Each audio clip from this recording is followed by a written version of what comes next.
Lying in the middle of New Jersey lies a mostly untouched wilderness known as the New Jersey Pine Barrens. And this is where we will be camping for our first camping trip of 2024. Hey, it's Rick and Sharon. Hey guys. Where are we going? We are going to Godfrey Bridge, Campground, Wharton State Forest. This is New Jersey's version of boondocking. You have fire rings and pit latrines, and that's it. No picnic table, no running water.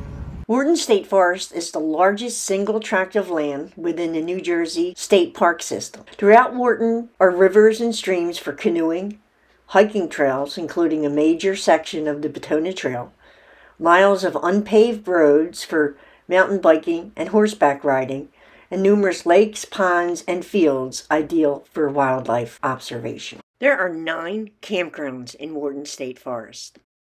The Mullica River Campground and the Lower Forge Campground, you can only hike in or boat in. Atzion Campground has 50 tent and trailer sites with fire rings and picnic tables. They have potable water, flush toilets, and showers are within walking distance. Camping here gives you free access to the lake where there is swimming and boating. Hawkins Bridge Campground has about 10 individual sites and 4 larger group sites that can accommodate about 25 people, and it is pet friendly. It is a primitive campground, but they do have pit latrines and hand pumps for water. Buttonwood Campground is close to the Petona Trail. It's near 542 and Cowie's Landing boat ramps. There's only about 5 campsites there. People probably access that a lot if they're hiking on the trail. Bodine Field has about 22 camping sites plus a few large group sites. This popular campsite is alongside of the Wading River. Goshen Pond Campground has about 20 sites and sits near the Mullica River. Today we are going to focus on Godfrey Bridge Campground, since this is where we went camping this weekend. So this is site 26, but this site's pretty big. It's flat. So this is 29. This is a nice big site too. The bathroom is right there. This is 30. This is tinier. Mm-hmm.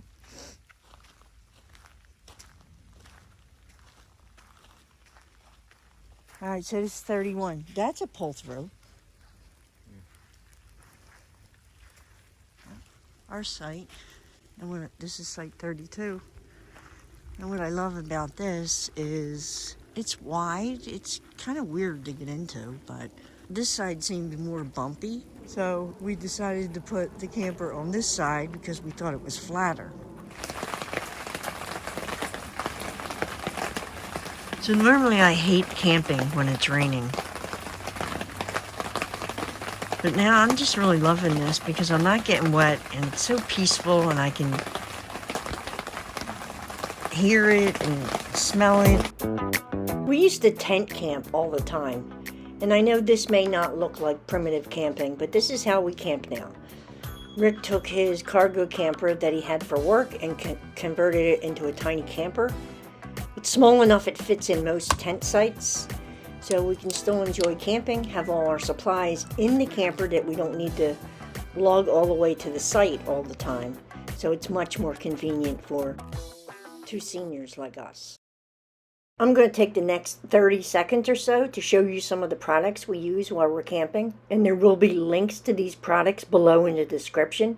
We are Amazon affiliates, so you can help out the channel by using any of our links to purchase anything from Amazon. We've never used it this way. We've got one wall completely off because the camper's right there. And it's just for privacy on the 2 sides. I like the versatility of it, which I never thought of. So yeah, that's one of the products that we absolutely love. It came separate with the top, which is just a pop-up canopy. It's 10 by 10, right? The walls we had to buy separate. We had to buy Velcro too, because this Velcro, this had it on it already. Yeah, the walls had it on, but the canopy wasn't. The canopy didn't. This canopy was not one that was designed to have an optional wall kit. What did you pay for the sidewalls? 70. Canopy was like 90 or something. 24. What do we got going here? Late breakfast. And we have bacon, eggs, And we got toast. and toast. Somebody asked where we got this before. I'm going to put a link to it. It's on Amazon. Cliff little egg crate too. We love this. There's our new pot. How did you like the new coffee pot? I liked it. We're going to show you some things that Rick has done to the camper. Well, see, It just put these slides? brackets up, yep, and then these just slide into it. And they're solar, Oh, cool. so they pick up the sunlight. So you don't travel with them. You take them off. I take them off, yeah. Where'd you get those? Timu. And how much were they? I think I only paid about $8 for the pair, but I've seen them on there now. They want like $8 for a single one. So later tonight, we'll film them on. No, what are the ones next to it further out? These are lights that are hooked up to a switch in the van that I can use for backup lights. All right, so we just got back from primitive camping in New Jersey, which is the closest thing we have to boondocking. We had what? We had nothing. No electric, no water, no bathroom. Well, They have the pit latrines there. so if you're going to go there, you're going to need a table and chairs. You don't have any electric. You can use a generator up till, what, probably 8? I don't know. 9. You have to bring water, right? Yeah, we were in Wharton, so you got to bring water into Wharton. How much water do you have to bring? Well, I normally suggest having at least a 5-gallon jug, and we only had about 4.5 gallons. And till we were all said and done, like cleaning out our cassette toilet, doing all the dishes and whatnot, we pretty much used all of that water And that was for 2 people for a weekend. for 2 nights. Yeah. So water, a source of energy. I wouldn't rely on solar panels out there, would you? No. So it's going to be a generator and a toilet.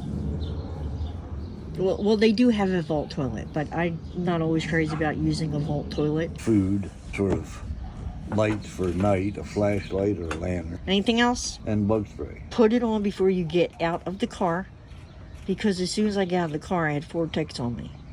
But I wiped them off right away, and then I put bug spray on, and none since then. The Pine Barrens is a wilderness. So camping here is not for everyone. It is definitely primitive camping. It's not like going to a campground where there's, amenities like a pool and a arcade and a bathhouse. You're out in the primitive woods. Sometimes you'll have a bathhouse. Most of these sites are tent sites. They can accommodate small campers or trailers about 22 feet. Most of them have fire rings, and they're lucky if you have a picnic bench. So it's very, very primitive camping. The cell signal, it depends on where you're at. We have AT&T, and our signals were good most of the time, but sometimes they're sporadic. If you plan on hiking, I would definitely have a compass because it's very easy to get lost. So it is definitely a lot of exploration out there, and it's fun. If you want to go canoeing, there's 2 places you can rent canoes. You can go to Mixed Canoe. Oh, that's been there for ages. Pineland Adventures is another one. I think that used to be called something else. But there's 2 places that I know of that you can rent canoes or kayaks, and they drop you off and pick you up, so it's easy. Again, canoeing, take bug spray. I always take a hat with me when I go to the Pine Barrens because I'm usually taking it off and swatting like dragonflies or whatever when you're going through the streams there. Let's talk about food and places that you can get something to eat because everybody loves to get something to eat. There's a general store called Nixon's, which is really a blast from the past, and they have some food there. Lucille's is a diner, and they have the statue of the Jersey Devil out front, which I believe was stolen. I don't know if they got that back or not. And then the last place we were at was Evergreen. We always stopped there. They do have a diner. And they also have ice cream. So I've been to all of these places. I'm also going to make a playlist for the Pine Barrens because we've got a lot of different videos from the Pine Barrens. If you'd like a PDF of any of these campground maps, just shoot us an email at ricksharon9@gmail.com. And if you don't know how to make reservations, it's okay. Check out this video right here.